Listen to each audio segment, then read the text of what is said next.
Bonjour Carlos. Bonjour. Alors tu es ambassadeur santé mentale. C'est quoi un ambassadeur santé mentale?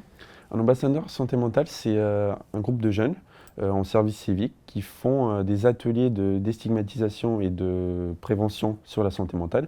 Et du coup, notre objectif, c'est d'aller dans des structures avec des 15-25 ans pour justement parler de santé mentale, parce que des fois, il y a des communautés, des cultures et juste des établissements qui n'en parlent pas.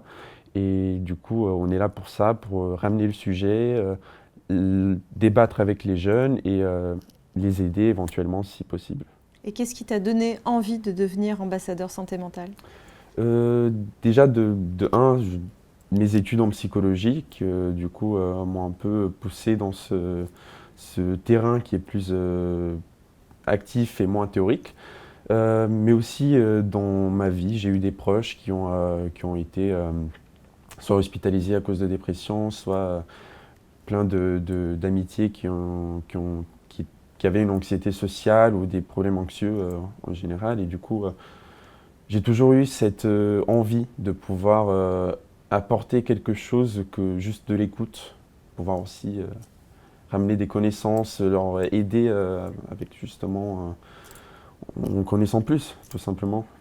Et alors aujourd'hui, c'est pas toi qui vas témoigner, tu vas lire un témoignage, celui d'Estelle, un témoignage très poignant d'ailleurs, puisque la maman, c'est la maman qui est donc malade psychique et qui est internée depuis 4 ans.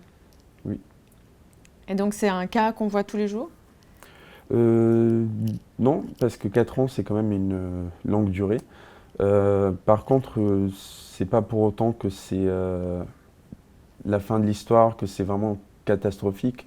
On peut toujours s'en sortir, juste avoir le bon accompagnement et c'est pas la fin de la route en fait. Donc là, tu vas parler à la première personne Oui. du singulier, au nom d'Estelle. Donc tu vas dire je, mais effectivement, c'est Estelle qui va parler. Exactement. Donc est-ce que tu pourrais nous la présenter, Estelle? Oui. Je m'appelle Estelle, j'ai 26 ans. Je suis éducatrice spécialisée dans un foyer d'hébergement pour adultes en situation de handicap. Quand as-tu compris ou appris la maladie psychique de ta maman? Ma mère a commencé à être hospitalisée avant même que je sois né. Elle était souvent en dépression, elle avait des pensées suicidaires selon les dires de mon père. Tout au long de mon enfance, elle était hospitalisée au moins 2 fois par an, en moyenne 1 mois en hiver et 1 mois en été. Je ne me souviens plus vraiment de son état avant d'être hospitalisée et on ne m'a jamais vraiment expliqué ce qu'elle avait étant enfant. J'ai très peu de souvenirs avant mes 11 ans. Les seuls souvenirs que j'ai avant mes 11 ans, ce sont des images qui me reviennent lorsque j'allais lui rendre visite à l'hôpital. Cela m'a marqué car je voyais d'autres personnes malades. Je me souviens aussi que ma mère avait le regard dans le vide lorsque j'allais lui rendre visite à l'hôpital. Je me souviens aussi que ma mère était suivie par un psychiatre au CMP et que je la voyais parfois, mais tout cela n'avait pas vraiment de sens. Étant enfant, je ne comprenais pas vraiment ce qui se passait. Sa maladie a évolué lorsque mes parents se sont séparés à mes 11 ans. Ma mère a porté plainte contre mon père pour violence conjugale. Je suis resté ensuite seul avec elle pendant plusieurs mois et là, ça a été très difficile pour moi. Elle pouvait être violente envers moi et très envahissante. Puis, lorsque j'étais au lycée, sa maladie a vraiment évolué. Elle a commencé à être de plus en plus délirante, elle se sentait persécutée par mon père, par ses voisins ou sa famille. Elle a commencé à être hospitalisée plusieurs fois par an. Pendant ces moments-là, je me sentais coupable et triste car c'est moi qui l'appelais les pompiers et qui demandais l'hospitalisation, alors que ma mère ne voulait pas. Elle a souvent été emmenée de force, attachée sur un brancard. Cela a été violent pour moi. Lorsque j'étais adolescente, je devais faire attention à ce qu'elle prenne bien son traitement aussi. Mais la prise de son traitement a toujours été compliquée, car elle était dans le déni de sa maladie jusqu'à aujourd'hui. Actuellement, elle est hospitalisée depuis presque 4 ans, car elle ne peut plus vivre seule chez elle. Elle s'est beaucoup mise en danger avant son hospitalisation. Elle ne mangeait pas, s'enfermait chez elle, ou bien elle se retrouvait dans la rue délirante. Elle a beaucoup vieilli. Elle a 58 ans, mais on dirait qu'elle a 10 ans de plus. Elle est sous curatelle depuis quelques années et est suivie par une assistance sociale. Une demande d'hébergement en établissement médico-social a été demandée pour qu'elle puisse être accompagnée par des éducateurs dans les actes de la vie quotidienne. La psychiatre de ma mère et toute l'équipe médicale n'a plus de solution pour elle. La seule est qu'elle soit admise dans un établissement en Belgique avec lequel l'équipe médicale est en lien. Ma mère a été le visiter avec moi cette année, mais elle refuse catégoriquement d'y aller. Je suis dans l'attente de plus d'informations de l'équipe médicale concernant son admission en Belgique, malgré son refus. Tout cela est très angoissant pour moi. Comment est-ce que tu l'as vécu? Je me suis senti très seul et abandonné par toutes les personnes qui m'entourent. La famille, du côté de ma mère, de mon père, le personnel soignant. Je me suis senti incomprise et rejetée aussi par les autres enfants à l'école, car j'étais différente. Je pleurais souvent, on se moquait de moi et j'avais peu de copines. Durant mon enfance et mon adolescence, je ne comprenais pas trop ce qui se passait. Je ressentais un mal-être, mais je n'arrivais pas à l'exprimer, je ne savais pas non plus vers qui me tourner. Aujourd'hui, j'ai encore beaucoup d'angoisse qui m'empêche de vivre. Qu'est-ce qui est le plus difficile pour toi dans cette situation? Le plus difficile aujourd'hui, pour moi, malgré toutes ces années, c'est d'accepter sa maladie. C'est d'accepter aussi de ne pas avoir une mère qui soit présente pour moi et avec laquelle je peux partager mon quotidien. Mes joies, mes peurs, mes peines, mes interrogations. Avec laquelle je peux partir en vacances, aller au restaurant ou faire du shopping par exemple. Ma mère me manque chaque jour et chaque jour est une épreuve. Ce qui est difficile également, c'est que je suis constamment inquiète pour elle. Chaque jour, j'angoisse à l'idée de la perdre. Je me dis qu'elle peut mourir à chaque instant et que je ne suis pas là pour elle, car je ne vais pas la voir et je ne l'appelle pas pendant plusieurs mois. Qu'est-ce qui t'aide à faire face à cette situation? Je ne peux pas répondre à cette question en me contentant de dire que ce qui m'aide, car c'est bien plus complexe que ça. Et pour être honnête, rien ni personne n'arrive à retirer la souffrance qui est au fond de moi et le vide que ma mère a laissé. Mes émotions peuvent varier tout au long d'une journée et tout est une question d'équilibre. Alors je tente par tous les moyens de construire cet équilibre en m'imprégnant de ce qui m'entoure, en étant constamment à la recherche de petits moments de bonheur. Je m'inscris chaque année au tennis depuis 3 ans.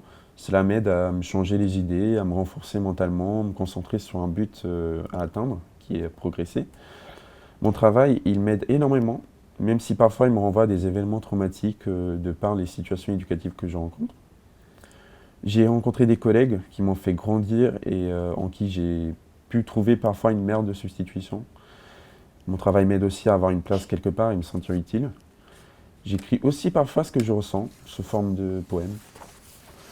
Mais tout ça ne suffit pas à apaiser mes angoisses. Alors je prends des compléments alimentaires à base de plantes pour réguler mon humeur, être plus apaisé et faire face au stress. On va dire que c'est ce qui m'aide le plus depuis quelques mois, car mes angoisses étant tellement présentes, je n'arrivais à rien faire. Est-ce que tu aurais un petit message à passer à d'autres jeunes ou enfants dans une situation similaire à la tienne? Ce qui compte, c'est de ne pas rester seul avec le proche malade. Il faut se confier à une personne de confiance pour pouvoir avancer et parfois même il faut avoir la force de quitter le foyer familial pour pouvoir se reconstruire. Par contre, il ne faut pas confondre se recentrer sur soi-même pour se reconstruire et se renfermer sur soi-même. Il est important de vivre pour soi, même si cela est difficile. Il faut essayer de trouver des activités qui nous font du bien et qui nous aident à mieux surpasser les épreuves. Même si cela prendra du temps, il faudra s'ouvrir et parler. Merci Carlos pour ce témoignage d'Estelle. Estelle qui n'avait pas envie d'être à l'image, c'était un peu dur, mais elle a préféré écrire et que tu sois donc son ambassadeur à la lecture. Oui. Toi justement, par rapport à ta vie personnelle, ça résonne en toi quand même ce témoignage? Oui, parce que du coup, comme j'ai eu des proches qui ont eu des problèmes psychiques, notamment ce que je ressens par rapport à Estelle aussi, c'est que ma mère elle a aussi été hospitalisée quelques fois pour une dépression. Et du coup, je vois les mêmes problèmes, les mêmes inquiétudes qu'elle a eues, plus ou moins de la même façon, parce que ce n'est pas la même situation forcément. Mais je suis d'accord avec le fait de ne faut pas rester seul. Il faut savoir trouver ces moments de solitude, mais aussi ces moments de compagnie, d'aller chercher justement avec qui parler, avec qui se confier, et avec qui surtout extérioriser toute cette souffrance. Parce que même si on prend sur nous, il faut aussi laisser sortir un peu tout ce qui nous angoisse, qui nous écrase, on va dire. Ouais. Donc tu es d'accord quand elle dit il faut savoir se recentrer sur soi-même et non pas se renfermer sur soi-même. Exactement. de souvenirs, je ne saurais pas dire personnellement dans quelle situation j'étais. Je sais que j'avais des gens avec qui parler, mais je sais qu'à des moments, je me renfermais aussi sur moi. Je restais juste dans ma chambre. Enfin, c'est la jeunesse.